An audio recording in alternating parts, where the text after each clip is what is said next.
আচ্ছা তুই কছেন চীনের প্রাচীর কেরা ভাঙছে? স্যার আমি ভাঙি নাই। এই তোরা সবাই মনোযোগ দিয়ে হনো, আজকে উপরে থেকে অফিসার আসবো চেকিং করবার নিগে। সবাই ঠিকঠাক মতে উত্তর দিবা, যদি উত্তর দেওয়া না হারো তাহলে কইলে আমার চাকরি থাকবো না, মনে থাকবো? এখন কথা হইলো তুঙ্গরে নিয়ে আমি সারাইছাও, বহ বহ বহ বহ। এই তোমরা সবাই কি বাঁচাও? ভালো আছি। তাই নেহি? তা তোমার এখন কি পড়াশোনা চলতে আছে? ইতিহাস। তাই নেহি?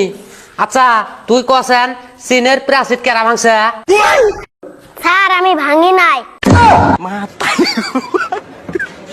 এই তুই কছেন কেরা ভাঙছে? স্যার আমি কালকে স্কুলে আসছি নাই। কাম হারছে এটা বানা আমেরিকারে দূর চাপে। এই তুই?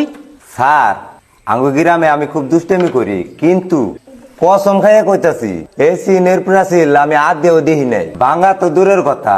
এই মাস্টার শোনো তোমার ছাত্রর কথা, ওরা বলে চীনের প্রাচীর ভাঙে নাই। স্যার এরা আমার ছাত্র, কার কথা হানি দূর আমার জানা আছে। এরা একটু ফাঁকিবাজি আহারে, কিন্তু কারো এরকম বড় ধরনের ক্ষতি করা এগারো সাহস নাই কে।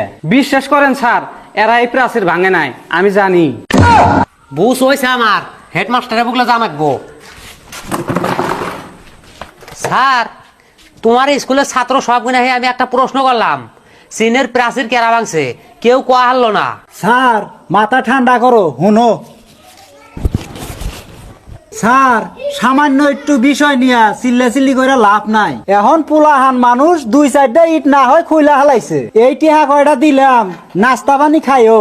আমার জানা মতে আমার ছাত্ররা এটা ভাঙে নাই, তবু যদি তোমার সন্দেহ হয় তাহলে আর কয়টা টিহা দিলাম, দেওয়ালটা একটু মেরামতি করে নিও, তাও বিষয়টা উপরে জানাইও না।